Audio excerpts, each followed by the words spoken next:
Taib. Bismillahirrahmanirrahim. Assalamualaikum warahmatullahi wabarakatuh.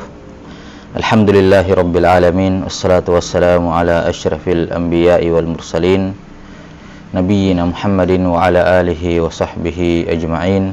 Ashhadu an la ilaha illallah wahdahu la syarika lah, wa ashhadu anna Muhammadan abduhu wa rasuluh.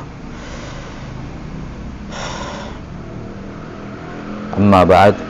Allahumma ighfir lana wa liwalidayna wa limasyayikhina wa lil muslimin. Allahumma amin. Taib, alhamdulillah pada pertemuan terakhir kita sudah selesai dalam pembahasan hadis hasan dengan semua masail yang disebutkan oleh Al-Hafidh Abul Fida Ahmad bin Ali Abul Fida Ismail bin Umar Ibnu Katsir rahimahullahu ta'ala. Selanjutnya pembahasan ad-dhaif. Nah, namun sebelum kita masuk dalam pembahasan ad-dhaif, ada satu hal yang penting yang butuh kita sebutkan, dan ini kemarin saya lupa ketika pembahasan atau di akhir pembahasan hadis sahih. Jadi kita sudah ketahui bersama bahwasanya al-haditsus sahih terbagi menjadi dua, ada hadis sahih li dzatihi dan ada hadis sahih li ghairihi. Sebagaimana hadits hasan juga terbagi menjadi dua, ada hasan li dzatihi dan hasan li ghairihi. Nah, kedua jenis sahih dan kedua jenis hasan ini secara umum masih didefinisikan oleh kebanyakan ulama dengan definisi yang berdiri sendiri. Sahih li dzatihi ini definisinya, sahih li ghairihi ini definisinya. Hasan li dzatihi ini definisinya, hasan li ghairihi ini definisinya. Padahal ini hasan li dzatihi maupun li ghairihi adalah hadits hasan. Demikian pula sahih yaitu mencakup li dzatihi dan li ghairihi. Ya. Baik, afan. Mencakup dua perkara ini, li dzatihi sama li ghairihi. Nah, karena itulah Al-Hafidz Ibnu Hajar rahimahullahu taala, ya, Al-Hafidz Ibnu Hajar rahimahullahu taala dan juga murid beliau Al-Hafidz As-Sakhawi rahimahullahu taala menyebutkan akan pentingnya menyebutkan suatu definisi yang menggabungkan antara kedua jenis sahih dan kedua jenis hasan. Ya, kedua jenis sahih dan kedua jenis hasan. Yakni has sahih. Apa definisi hadis sahih? Yang mencakup sahih li dzatihi dan sahih li ghairihi. Demikian pula hadis hasan. Apa definisi hadis hasan? Yang mencakup hasan li dzati dan hasan li ghairihi, sehingga tidak perlu ada perbedaan dalam ta'rif keduanya dikarenakan keduanya adalah jenis hadis yang sama, sahih dan al-hasan. Ya, maksud saya antara dzati dengan li ghairihi ini adalah dua hal yang sama, ya. Penggunaannya dikatakan sahih dan satunya dikatakan hasan. Ya, walaupun satunya dzatihi dan satunya li ghairihi. Nah, karena itulah seperti yang kita katakan bahwa Al-Hafidz Ibnu Hajar rahimahullahu taala dalam sebagian kitab beliau, dalam kitab Al-Ifsah, ya, dalam kitab beliau Al-Ifsah menyebutkan definisi yang mencakup antara hadits sahih li dzatihi dan sahih li ghairihi. Ya. Demikian pula Al-Hafidz As-Sakhawi rahimahullahu taala mengisyaratkan dalam kitabnya At-Tawdih Al-Azhar atau At-Tawdih Al-Abhar akan pentingnya menyebutkan definisi yang menggabungkan antara keduanya ini, antara sahih li dzatihi dengan li ghairihi dan hasan li dzatihi dengan hasan li ghairihi. Nah, Al-Hafidz Ibnu Hajar rahimahullahu taala berkata dalam kitabnya Al-Ifsah dalam mendefinisikan hadits sahih dengan kedua jenisnya, ya.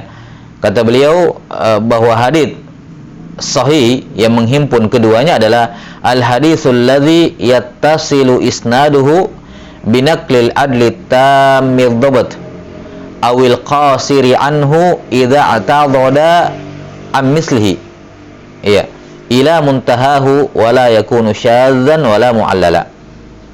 Kata beliau dalam mendefinisikan hadits sahih dengan kedua jenisnya adalah al-haditsu alladzi yattasilu isnaduhu, ya, yang bersambung sanadnya binaklil adli tamid dhabt, dinukil oleh rawi yang thiqah tamid dhabt, awil qasiri anhu, atau yang dhabatnya qasir, kurang dari tam.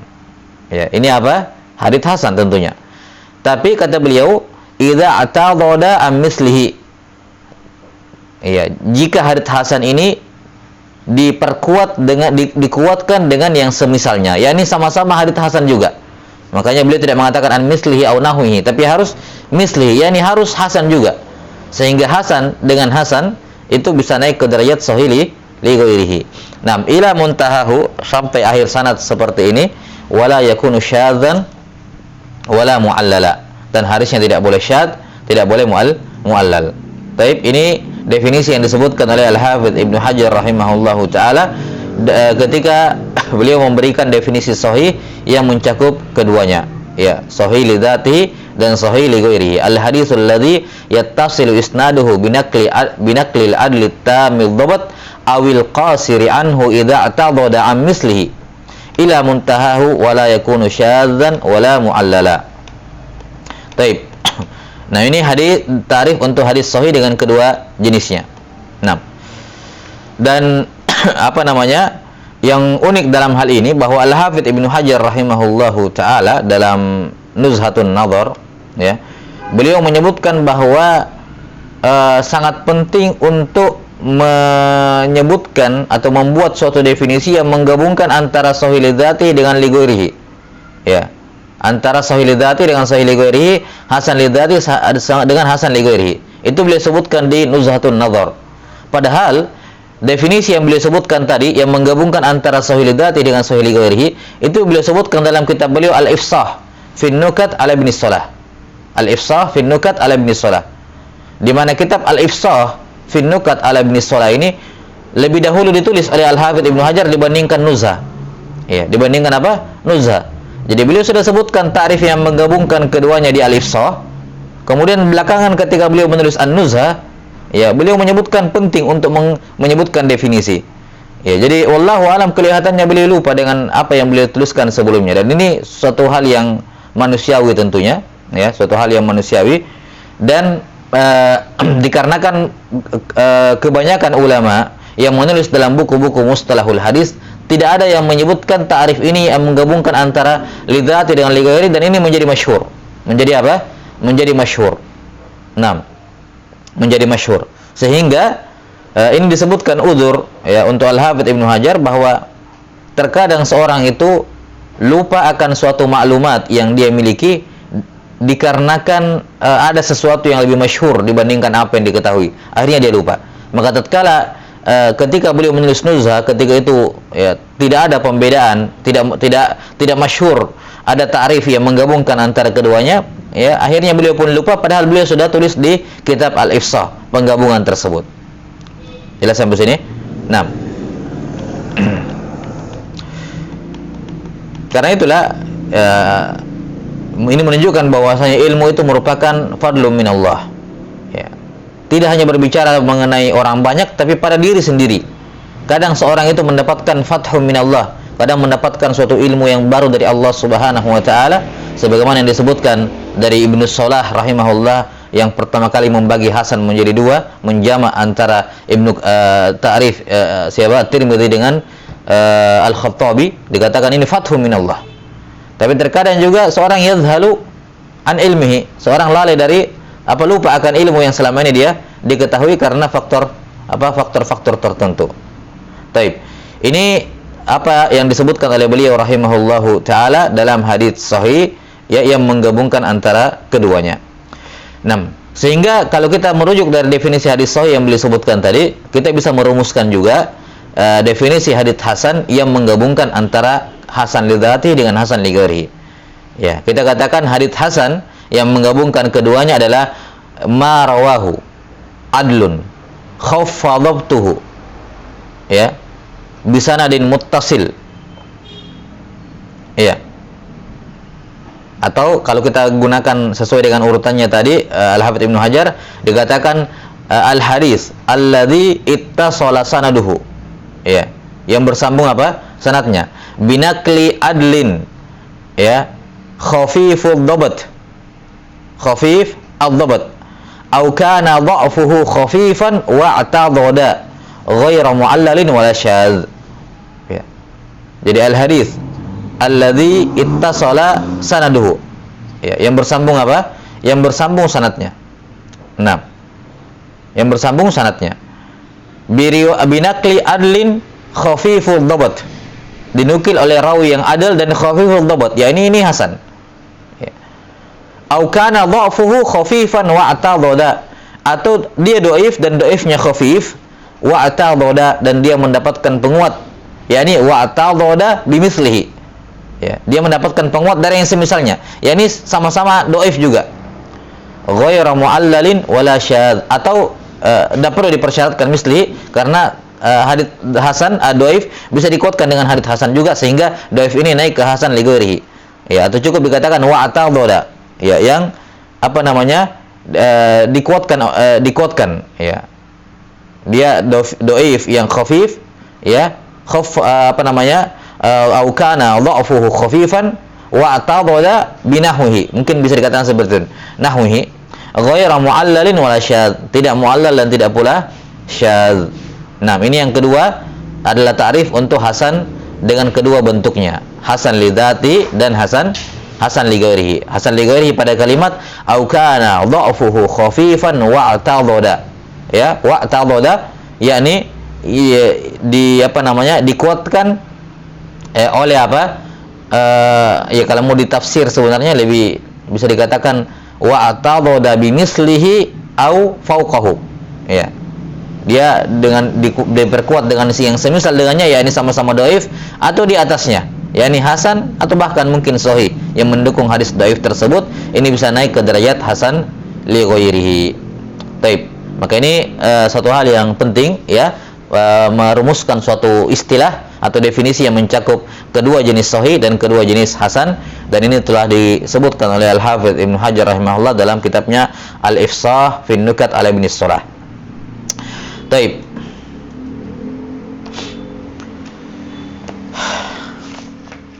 Sekarang kita masuk qala rahimahullahu taala, kata Ibnu Katsir, an-naw'u tsalits al-haditsul dhaif. Ya, jenis yang ketiga adalah hadis dhaif. Qala bin Ibn Salah wa huwa ma lam yajtami' fihi sifatus sahihu wala sifatul hasanil madhkuratu fi ma taqaddam.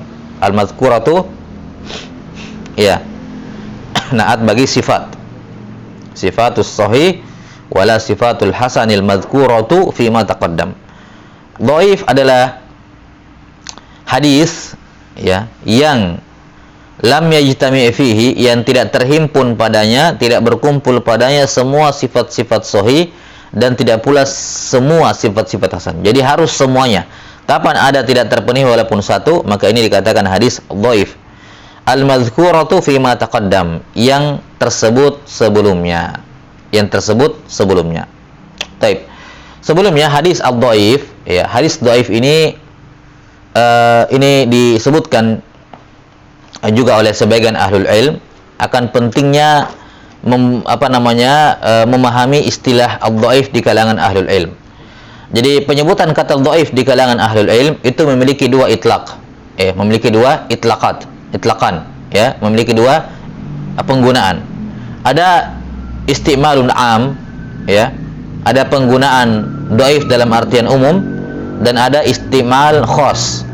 Ada penggunaan khusus, atau bisa dikatakan istilahun am, bisa dikatakan istilahun khas, atau mau dikatakan ta'rifun am dan ta'rifun khas. Intinya hadis dhaif ini, ya, hadis dhaif ini kadang diitlaqkan oleh para ulama dan dia bermakna umum, dan kadang juga diitlaqkan oleh para ulama, ya, dalam artian khusus. Ya. Kenapa? Atau penjelasannya, dhaif dia kadang menjadi qasimi as-sahih wal hasan. Ya. Jadi dhaif itu kadang dia menjadi qasim. Tahu qasim ya? Qasim itu bukan qism tapi qasim. Qasim itu bahagian dari suatu pembagian. Kalau dikatakan al-kalimah isim wa fi'il wa harf, maka kita katakan al-fi'il qasim qasimi al-isim wal harf. Ya, dia teman pembagian dari isim dan harf. Maka ad-dhaif ini dia juga merupakan qasim bagi as-sahih dan apa? Dan hasan. Jadi ada sahih, hasan, dhaif. Nah, dhaif di sini adalah dalam artian khusus, dalam istimalul khas atau istilahun khas. Kata dhaif di sini berbeda ketika para ulama mengatakan bahwa apa namanya? Hadis dhaif. Iya. Hadis dhaif adalah misalnya dia mendapati hadis munqati, dikatakan ini hadis dhaif. Iya. Dia mendapati hadis mursal, dikatakan ini dhaif. Dia mendapati hadis matruk, dikatakan ini dhaif. Iya. Dikatakan apa? Dhaif. Ya. Kata dhaif di sini ketika dia disifatkan untuk semua hadis-hadis yang mardud, maka ini adalah hadis dhaif dalam istilah umum, penggunaan umum. Dan inilah yang disebutkan di sini oleh Al-Hafidz Ibnu Katsir dari Ibnu Shalah rahimahullahu taala. Iya. Jadi hadis dhaif dalam artian umum adalah semua hadis yang tidak memenuhi kriteria sahih dan tidak pula kriteria al-hasan. Nah, ini nanti kita akan jelaskan, ada kritikan di sini sedikit. Kita jelaskan dulu. Ya. Jadi intinya adalah hadis sahih adalah hadis yang tidak terdapat padanya semua syarat-syarat sahih dan tidak pula syarat-syarat hasan, atau kalau mau lebih simpel, tidak menerima syarat-syarat al-qabul. Al-hadis hadis makbul. Nah, maka karena itulah apapun jenis mardudnya, apapun sebab tertolaknya suatu hadis, itu adalah hadis dhaif. Dari muallaq, mursal, munqati, ya, mu'dhal, mudallas, mursalul khafi, kemudian masuk ke apa namanya maudhu, kemudian matruk, kemudian munkar, syadz dan seterusnya, ini semuanya dikatakan dhaif, hadis dhaif. Ya, dalam penggunaan umum. Nah, dhaif di situ berbeda ketika kita katakan bahwa hadis terbagi jadi tiga, bi'tibar al-qabul war-rad, yaitu apa? Sahih, hasan dengan dhaif. Maka dhaif di sini memiliki istilah yang tersendiri. Dhaif di sini memiliki istilah yang tersendiri. Jelas sampai sini ya? Baik.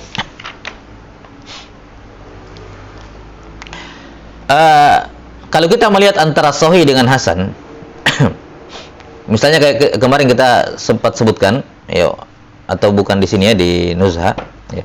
Rawi, kalau ada rawi, ya, ada rawi yang lemah hafalannya, dia sayyul hifzi, terdapat dalam sebuah sanad. Dia tidak menyelisihi, ya, dia tidak menyelisihi. Nah, dan juga riwayatnya tidak mungkar. Riwayatnya tidak mungkar. Dia meriwayatkan hadis dan dia dhaif. Apa hukum hadisnya? Dia sayyul hifzi. Apa hukum hadisnya? Dhaif, ya kan? Dhaif. Nah, ketika ada rawi di dalamnya, dalam sanadnya ada rawi yang majhulul hal. Majhulul hal. Dia tidak menyelisih. Apa nama hadisnya? Dhaif. Dari katakan hadis majhul tentunya. Dikatakan hadis dhaif. Jelas sampai sini? Tapi ketika ada hadis terputus sanadnya, apa namanya? Munqati, bukan dhaif namanya, tapi dinamakan munqati. Karena dhaif dalam artian khusus itu tidak diperuntukkan untuk yang terputus sanadnya. Dalam artian khusus. Ya. Ketika ada hadis di dalamnya ada kadzab, apa nama hadisnya? Maudhu, bukan dhaif. Dikatakan hadis maudhu. Ketika ada hadis yang dalamnya muttaham bil kadzib, apa nama hadisnya? Matruk, bukan maudhu. Bukan dhaif. Maka dhaif dalam artian khusus itu adalah salah satu bentuk penamaan dari jenis-jenis hadis dhaif dalam artian umum. Ya, ini sama kalau kita katakan Islam ini adalah sebuah agama, kemudian Islam punya 3 martabah. Islam di bawahnya 3 tingkatan. Yang paling tinggi ihsan, di bawahnya iman, yang paling ketiga Islam, yang paling bawah Islam. Maka Islam sebagai bahagian dari agama Islam itu berbeda dengan definisi agama Islam itu sendiri. Islam ini menggabungkan ketiga jenis martabah, dan Islam yang di bawah ini adalah martabah tersendiri yang berbeda dari iman dan berbeda dari ihsan. Demikian mungkin takribnya untuk memahami hal ini. Jadi dhaif dalam artian umum itu di dalamnya banyak jenis hadis, di antaranya hadis dhaif. Jadi ada hadis dhaif di dalam jenis hadis dhaif. Ya. Nah, hadis dhaif dalam artian umum inilah tarifnya disebutkan di sini oleh Ibnu Shalah rahimahullah, semua hadis yang tidak menghimpun syarat-syarat makbul, semuanya masuk di dalamnya karena terputus syaratnya, adalah karena majhul, karena ini. Ya. Itu dhaif dalam artian umum. Nah, salah satu bentuk dhaif dalam artian umum ada dhaif dalam artian khusus. Yaitu apa? Ini yang kita ingin jelaskan sekarang. Apa dhaif dalam artian khusus di sini? Apa yang membedakan antara dhaif dalam artian khusus ini dengan munqati, dengan munkar, dengan maudhu, dengan syadz dan seterusnya. Walaupun semuanya masuk dalam penamaan secara umum dhaif. Baik. Para ulama menjelaskan bahwasanya kalau kita melihat perbedaan antara sahih dengan hasan, apa perbedaannya sahih dengan hasan?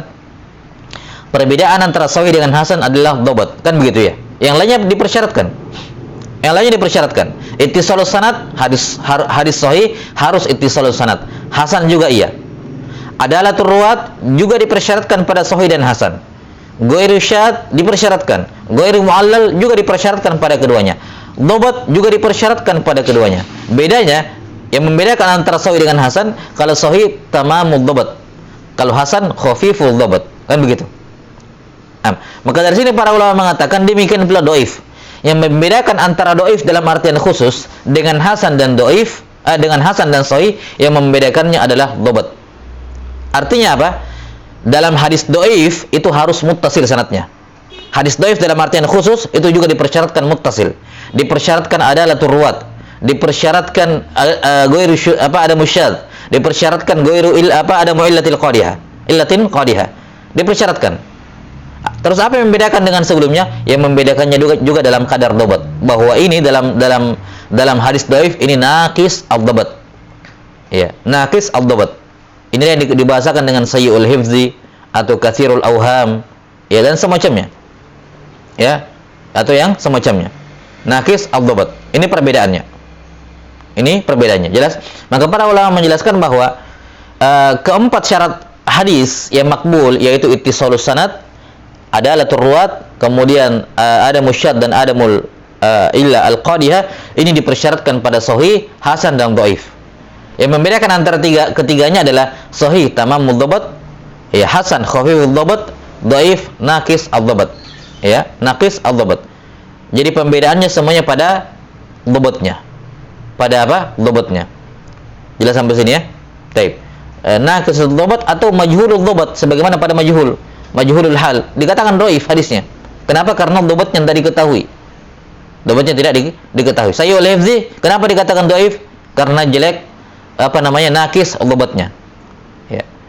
Artinya kalau ada hadis yang inqita sanadnya, itu tidak dikatakan hadis dhaif dalam artian khusus, tapi dikatakan misalnya, ya tergantung di mana inqitanya, munqati ka, mu'dhal, mursal, mu'allaq, tapi tidak dikatakan dhaif dalam artian istilah, dalam istilah khas. Kenapa? Karena dhaif dalam istilah khas itu khusus untuk hadis yang di dalam sanadnya ada perawi yang jelek hafalannya. Itu saja. Adapun yang lainnya persyaratannya sama seperti hadis as-sahih.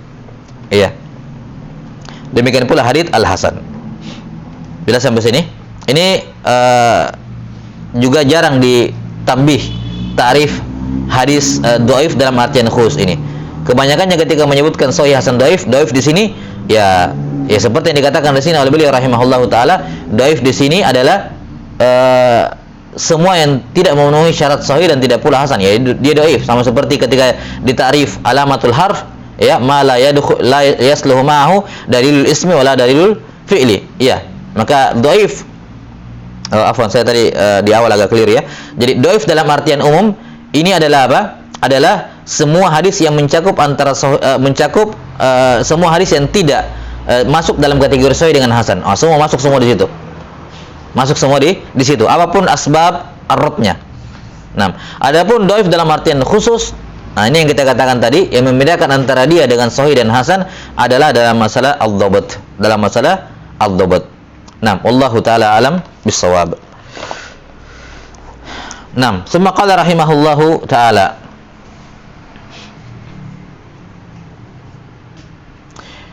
Al-haditsul dhaif qala Ibnu Salah rahimahullah, wa huwa ma lam yajma' fihi sifatus sahih wala sifatul hasanil madhkurah fi ma ba'du. Nah, ini disebutkan oleh Al-Hafidz Ibnu Hajar rahimahullah i'tirad terhadap kalamnya Ibnu Salah di sini, bahwa beliau menafikan sifat sahih dan sifat hasan, dan ini pemborosan dalam ta'rif.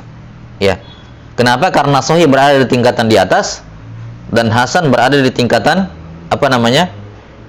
tengah, kemudian dhaif di bawah. Iya, jelas sampai sini ya, dhaif berada di bawah. Nah, maka selayaknya cukup dinafikan sifat hasan saja. Kapan sifat hasan dinafikan, maka otomatis sifat sahih juga ternafikan. Ya, ini yang disebutkan oleh Ibnu Hajar rahimahullahu taala, ini irad yang tepat dalam hal ini. Ya, karena itulah seandainya beliau mengatakan hadis dhaif adalah wa huwa ma lam yajma fihi sifatul hasan al-madhkura, maka selesai. Otomatis sahih juga tidak masuk, tidak terpenuhi. Atau kalau tetap mau menggabungkan keduanya, sahih dengan hasan, ya, maka cukup dikatakan, ya, kata Ibnu Hajar rahimahullah, kullu hadisin lam tajtami fihi sifatul qabul. Sifat al-qabul. Semua hadis yang tidak memenuhi syarat-syarat sifat-sifat al-qabul sehingga masuk di dalamnya sahih dengan hasan. Ya, jadi kalaupun mau menggabungkan sahih dengan hasan, dinafikan sifat-sifat keduanya, yang enggak usah dijabarkan seperti itu, diambil saja sifat yang menyamakan keduanya, yaitu sifat al-qabul. Dan sifat al-qabul sebagaimana yang sudah kita terangkan dalam sahih dengan hasan tadi dalam definisinya, kita bisa simpulkan bahwa syarat hadis makbul, yakni gabungan antara sahih dengan hasan, yang pertama ittisalus sanad, kemudian yang kedua adalatur ruwat, kemudian yang ketiga dhabtur ruwat. Ini dhabat mencakup tam dengan khafif. Dhabtur ruwat, kemudian ada musyadz, ada musyudud, ada illa al-qadihah, dan yang keenam maji'uhu min tariqin akhar. Ya, datang dari jalan yang lain. Datang dari jalan yang lain. Ini tambahan syarat yang keenam dari syurut al-qabul. yakni maji'uhu min tariqin akhar. Dia datang dari jalan yang lain. Ini untuk hadits hasan li ghairihi. Ini tambahan untuk hadis hasan li ghairihi.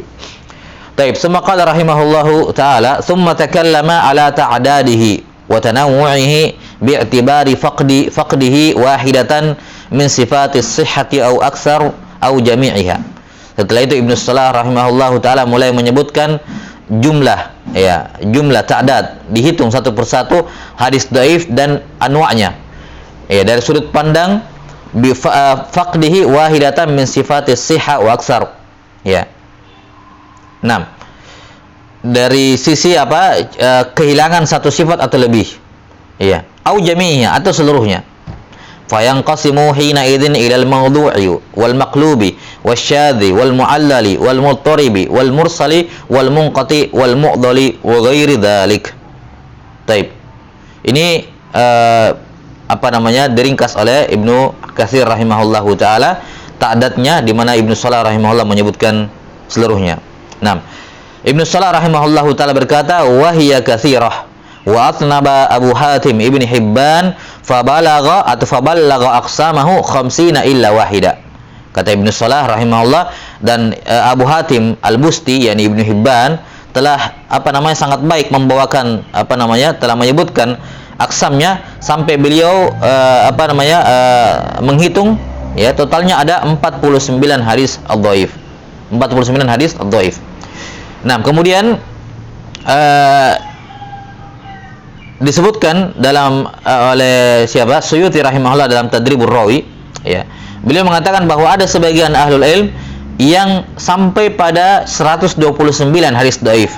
Tapi ini bi'tibaril aqal. Bi'tibaril aqal, yakni kalau mau dihitung semua kemungkinan itu bisa sampai 129 jenis hadis dhaif. Ya. Dan 81 jenis bi'tibar imkanil wujud. Ya. Jadi tapi kalau dari sisi apakah mungkin ada jenis hadis dhaif seperti ini, kata beliau cuma 81, ya.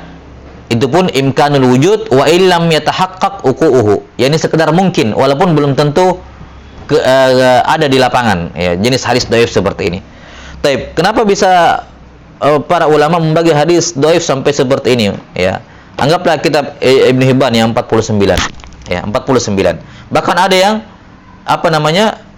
lebih dari 129 yang disebutkan, ya. Taib, di sini diisyaratkan oleh Ibnu Katsir rahimahullahu taala, sebenarnya diisyaratkan caranya, cuman ya tadi Ibnu Salah rahimahullahu taala juga hanya menyebutkan yang waqi, yang terjadi. Ya. As-Suyuti mengatakan, ya, yang mungkin terjadi walaupun tidak waqi 81. Kalau secara aqliyah, secara bi'tibar al-aqli, maka 129. Nah, cara menghitungnya disyaratkan di sini oleh Ibnu Katsir rahimahullahu taala, yakni bi'tibar faqdihi wahidatan min sifatis sihha au aksar au jami'iha. Jadi cara menghitungnya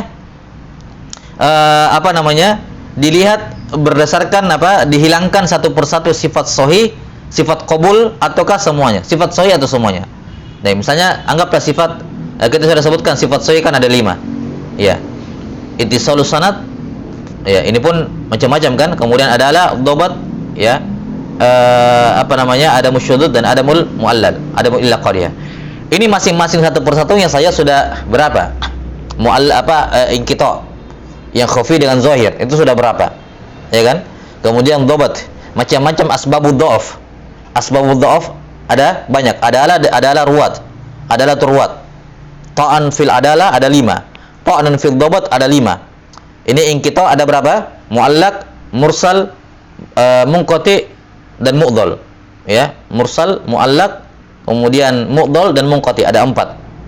Sudah sampai sini. Kemudian syad. Ya, syad dan yang sejenisnya munkar, ya, dan bisa dimasukkan di dalamnya semua bentuk mukhalafah. Kemudian apa? Al-illa. Illa juga banyak macam. Nah, ini tinggal disilangkan saja. Disilangkan saja. Pertama kehilangan apa? Kehilangan terputus sanadnya di awal. Ya. Kemudian terputus awalnya di tengah. Ya. Kemudian terputus yang terputus sanadnya di awal dan di tengah. Ini dihitung satu sendiri. Kemudian yang terputus di akhir. Kemudian terputus awal sama akhir. Yang terputus tengah sama akhir. Yang terputus awal, tengah, akhir. Ini masing-masing satu sendiri. Jadi begitu cara mereka menghitung sehingga sampai 100 lebih. Ya, sampai 100 lebih. Nah, ya, ini kalau pembagian besarnya saja kehilangan sanad terputus. Kehilangan adalah, kehilangan dhabat, syad, muallal. Sudah 5. Terus munqati, ya, plus kehilangan adalah 6. Munqati plus kehilangan dhabat 7. Munqati plus syad 8. Munqati plus mu'allillah 9. Apa lagi? Pindah lagi. Ini pasang-pasangan, demikian seterusnya. Ya, belum kemudian 3. Munqati plus dhaif adalahnya plus dhabatnya 3. Nanti 3 lagi dan demikian seterusnya. Ini ihtimalnya sangat banyak. Jadi sampai sini itu cara para ulama menghitung kenapa hadis dhaif itu sampai, ya, kata siapa? Suyuti rahimahullah taala secara akliyat, yakni secara hitung-hitungan matematika, ya. Kalau dipasang-pasangkan semua sebab, dipasang 2 atau dipasang 3 dan seterusnya, ini semuanya bisa sampai dalam jumlah yang banyak. Nah, Allahu taala alam bisawab. Tapi ini tentunya la ta'ila tahtahu, ya, tidak ada manfaatnya kecuali apa yang waqi. Kecuali apa yang waqi betul-betul terjadi di dalam sanad, didapati dalam sanad, dan ini yang muhim yang sudah dibahas oleh para ulama. Wallahu taala alam bissawab. Baik. Ini selesai pembahasan umum dari hadis dhaif. Penjabarannya akan disebutkan di belakang nanti, semua jenis-jenis hadis dhaif dalam artian umum. Wa illa hadis dhaif dalam artian khusus apa yang kita sudah sebutkan tadi. Ya. Hadis dhaif dalam artian khusus apa yang sudah kita sebutkan tadi, yaitu mislu as-sahih, ya, semisal dengan hadis sahih, hanya saja, ya, di dalamnya ada rawi yang apa? Naqisul dhabat. Ada yang naqis dhabat, yang kurang dhabatnya. Yang dimaksud dengan kurang dhabat adalah orang atau rawi yang hadis salahnya lebih banyak atau sama dengan hadis benarnya. Itu naqisul dhabat. Naqisul dhabat adalah rawi yang hadis salahnya lebih banyak atau sama dengan hadis benarnya. Jadi sekedar sama itu tidak menunjukkan dia hasan. Ketika ada orang yang hadis sahihnya, hadis salahnya sama seperti hadis sahihnya, hadis benarnya, itu menunjukkan dia naqis dhabat. Kok bisa 50-50 begitu? Terlalu banyak hadis salah kalau dikatakan setengahnya. Maka dia dikategorikan sebagai rawi yang naqis al-dhabat. Wallahu alam bissawab. Ya, walaupun sekali lagi untuk kita orang-orang belakangan tentunya tinggal merujuk saja ke buku-buku al-jarh wa ta'dil dalam hal ini. Taib, summa qala rahimahullahu ta'ala an-naw'ur rabi' al-musnad. Qala al-hakim huwa mattasala isnaduhu ila Rasulillah sallallahu alaihi wasallam, wa qala al-khatib huwa mattasala ila muntahahu, wa haka ibn Abdul Barri annahu wa haka ibn Abdul Barr annahu al-marwiyu an Rasulillah sallallahu alaihi wasallam sawa'un kana muttasilan aw munqati'a fa hadhihi aqwalun thalathah. Nah, apa itu al-musnad? Sebelumnya al-musnad ya dalam istilah al-hadis itu memiliki tiga tarif. Tarif yang pertama, al-musnad mulai dari yang kurang masyhur. Musnad adalah masdar mimi dari al-isnad atau as-sanad. Ya, masdar mim dari al-isnad atau as-sanad. Jadi al-musnad yakni sanad sebagai masdar mimi. Kemudian yang kedua, al-musnad ya, al-musnad adalah apa yang dibahas di sini oleh penulis rahimahullah, kita akan terangkan nanti. Musnad adalah nau' min anwa'il hadis. Salah satu jenis hadis dengan sifat yang akan kita terangkan. Definisi yang ketiga, musnad adalah kita bisa katakan nau' kutubil hadis. Ya, salah satu jenis dari kitab hadis atau jenis kutubil hadis. Ya, salah satu jenis kitab hadis. Jadi kitab-kitab hadis anwa'nya atau nau'nya ada banyak kan, ada kutubul jawami, ada kutubul masanid, ada kutubus sunan, ada kutub al-ma'ajim, ya, ada muwatta'at dan seterusnya. Ya. Dia dalamnya diantaranya adalah kutub al-masanid. Al-masanid bentuk jamak dari al-musnad. Apa itu al-musnad? Ya, kata para ulama, al-musnad adalah kullu kitabin jama'a fihi marwiyatus sahabati ala hidah. Ya, kullu kitabin jama'a fihi marwiyatus sahabati ala hidah. Semua kitab yang mengumpulkan, menghimpun di dalamnya riwayat dari semua sahabat atau semua riwayat sahabat yang dimiliki oleh si penulis musnad tentunya. Yang dimiliki oleh penulis musnad, dia menyebutkan semua hadis yang dimiliki oleh sahabat tersebut dan disebutkan secara murattaban, secara teratur, secara berurut, dan tertib mereka itu kadang berbeda antara satu musnad dengan musnad yang lain, walaupun secara umum tertib yang paling masyhur biasanya dari sisi afdoliyah. Dari sisi apa? Sahabat yang paling afdol. Karena itulah banyak musnad dimulai dari Abu Bakar As-Siddiq, baru Umar, Utsman, Ali, baru kemudian sisanya 6 orang al-mubasysyirina bil jannah dan seterusnya. Tapi al-musnad yang dimaksud di sini adalah kitab yang menghimpun di dalamnya, di mana penulis menghimpun di dalamnya semua riwayat sahabat yang dia ketahui. Jadi per sahabat Abu Hurairah disebutkan semua hadis-hadisnya, ya, terserah mau dalam bab akidah, mau dalam bab ibadah, muamalah, akhlak dan seterusnya, pokoknya tafsir disebutkan semuanya dalam satu tempat. Berbeda dengan kutubul jawami dan kutubus sunan, mereka membaginya berdasarkan maudhu'at, berdasarkan maudhu'. Adapun kutubul masanid membagi bab-bab dalam kitabnya berdasarkan nama sahabat atau tarjamah sahabat. Nah, ini tiga penggunaan kata al-musnad dalam ilmu hadis. Nah, sekarang kita lihat musnad definisi yang kedua tadi, yaitu nau' min anwa'il hadis. Di sini beliau menyebutkan, kata Ibnu Salah rahimahullah, kata Ibnu Katsir rahimahullah, fa hadhihi aqwalun salasah. Ini ada tiga pendapat. Ya. Pendapat yang pertama, qala al-Hakim, huwa mattasala isnaduhu ila Rasulillah sallallahu alaihi wasallam. Al-Hakim mengatakan hadis yang bersambung sanadnya sampai ke Rasulullah sallallahu alaihi wasallam. Maka di sini Al-Hakim mempersyaratkan dua syarat pada musnad. Yang pertama, ittisalus sanad yang bersambung, dan yang kedua adalah marfu, sampai kepada Rasulullah sallallahu alaihi wasallam. Sayati ta'rifu al-marfu. Ya. Yani muttasil, sanad yang bersambung, dan al-marfu. Baik. Di sini beliau menyebutkan musnad sebelum menyebutkan muttasil dan marfu, ya. Nah, padahal ada baiknya kalau seandainya musnad disebutkan setelah itu, setelah pembahasan muttasil, kemudian marfu, mauquf dan maqtu', baru disebutkan musnad, supaya kita sudah paham muttasil dengan marfu itu apa, ya. Sehingga ketika mendefinisikan musnad mudah. Menurut Al-Hakim, musnad itu adalah al-muttasil al-marfu, sanadnya bersambung dan sampai kepada Rasulullah sallallahu alaihi wasallam. Ini pendapat yang pertama. Pendapat yang kedua, qala al-Khatib, huwa mattasala ila muntahahu, yang bersambung sampai ke akhirnya. Terserah di akhirnya siapa, mau Nabi sallallahu alaihi wasallam, mau sahabat, mau tabi'in, mau atba'ut tabi'in, tabi'ut tabi'in, terserah, yang penting muttasil. Ya. Maka menurut definisi al-Khatib ini, Ya, al-musnad itu adalah yang penting sanadnya bersambung. Ya, mau dia marfu, mau dia mauquf, mau dia maqtu, ya, yang penting sanadnya bersambung. Taib. Pendapat yang ketiga, wa haka Ibnu Abdul Bar annahu al-marwi ar Rasulillah sallallahu alaihi wasallam sawa'un kana muttasilan aw munqati'an. Ya. Pendapat yang ketiga Ibnu Abdul Bar adalah semua yang diriwayatkan dari Nabi sallallahu alaihi wasallam baik dengan sanad yang bersambung maupun sanad yang terputus.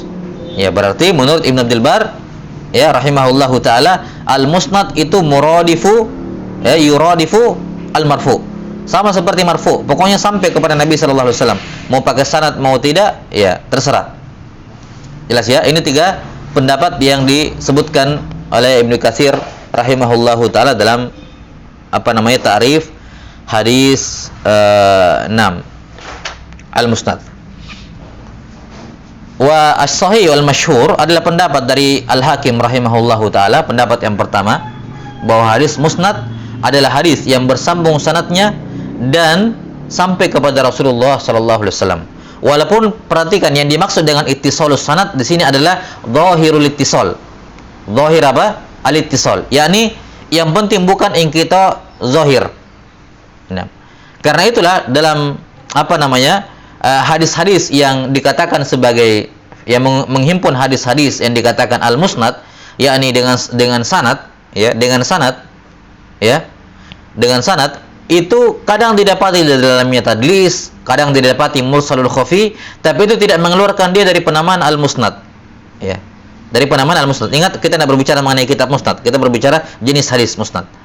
Jadi jenis hadis musnad adalah hadis yang diriwayatkan dengan sanad mattasala isnaduhu, atau kalau kita bahasakan marawahu atau maruya bisanadin zahiruhu littisal, begitu. Hadis yang diriwayatkan dengan sanad yang zahirnya ittisal. Ini untuk mengeluarkan mursal, muallaq, munqati dan mu'dhal. Adapun mudallas dan mursal khafi ini tidak dikeluarkan. Karena itulah ditemukan dalam kitab-kitab yang disifati bahwa ini adalah kitab yang di dalamnya berisi hadis-hadis yang musnad, kadang ada di dalamnya didapati mudallas dan inqita yasiran, ya, sebagaimana yang tersebut sebagian kritikan yang diarahkan pada sahih as-sahihain. Ada sebagian hadis yang dikritik karena adanya inqita yasiran, terhus pada sahih Muslim, ya, tapi itu tidak mengeluarkan dari penamaan hadis al-musnad. Jelas sampai sini? Taib. Dan ini sudah kita sebutkan dalam pembahasan sahih, ya, ketika menyebutkan judul Sahih Al-Bukhari, Al-Jami, Al-Musnad, As-Sahih, Al-Mukhtasar, ya, fi umuri Rasulullah sallallahu alaihi wasallam wa sunanihi wa ayyamihi. Jadi Al-Bukhari rahimahullah menamakan sahihnya, ya, Al-Jami, Al-Musnad, As-Sahih. yakni Al-Jami' Al-Musnad, menunjukkan bahwa yang masuk dalam penamaan Sahih Al-Bukhari adalah semua hadis-hadis yang musnad, yakni yang tersebut sanadnya, dengan yang tersebut sanadnya dan sampai kepada Nabi sallallahu alaihi wasallam. Adapun selain daripada itu, hadis-hadis muallaq, hadis-hadis mauquf, ya, yang atau yang yang tidak tersebut sanadnya atau yang bukan kepada Nabi sallallahu alaihi wasallam, itu bukan masuk dalam penamaan Sahih Bukhari. Karena itulah Ad-Darqutni tidak mengkritisi, ya, tidak mengkritisi hadis-hadis yang semacam itu dalam Sahih Al-Bukhari, karena memang dari asal tidak masuk dalam penamaan Al-Musnad. Wallahu taala alam bissawab.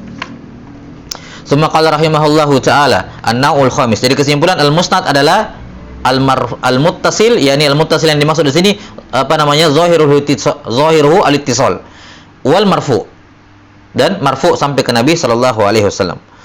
An-naul khamis al-muttasil wa yuqalu lahu al-mausul aidan wa huwa yanfil irsala wal inqita' wa yashmalul marfu'a ila an-nabi sallallahu alaihi wasallam wal mauqufa 'ala as-sahabi aw man dunahu. Jenis yang kelima al-muttasil, dan dinamakan juga al-mausul. Ini nama-namanya, ya, al-muttasil, ya, al-mausul, dan disebutkan juga di bawah, ya, al-mutasil. Ini lughahnya Imam Syafi'i, al-mutasil bil waw, ya, al-mutasil, ya. Jadi al-muttasil, al-mausul, dan al-mutasil. Seingat saya ada satu penamaan lagi, ada 4 seingat saya penamaan di sini. Ya, cuma saya nggak ingat apakah al-muttasil, ya, nanti dirujuk lagi lah. Seingat saya ada 4 penamaan di sini. Al-muttasil, al-mausul, al-muttasil dan satu lagi. 6. Ini penamaan penamaan untuk sesuatu musamma wahid, yaitu hadis yang terputus sanadnya. Kata beliau, al-muttasil wa huwa yanfil irsala wal inqita. Menafikan irsal dan inqita. Ya, irsal dan inqita. Wa yashmalu al-marfu ila Nabi sallallahu alaihi wasallam wal mauquf min ala sahabi aw man dunahu. Nah, intinya adalah muttasil yang penting sanadnya bersambung, ya. Sanadnya bersambung baik dari siapa? Nabi sallallahu alaihi wasallam, baik marfu, mauquf maupun maqtu. Nah, saya kira jelas. An-naw'us sadis al-marfu'. Qala rahimahullah, an-naw'us sadis al-marfu'. Baik.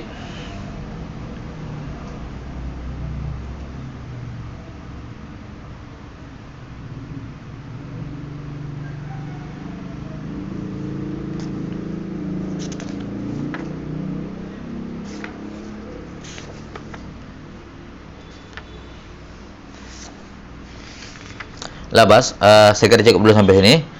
Berikutnya beliau akan masuk menyebutkan taksimul hadis bi'tibar man nusiba ilaihil kalam. Bi'tibar man nusiba ilaihil kalam, al-marfu, al-mauquf dan al-maqtu. Ini pembagian jenis hadis yang berikutnya.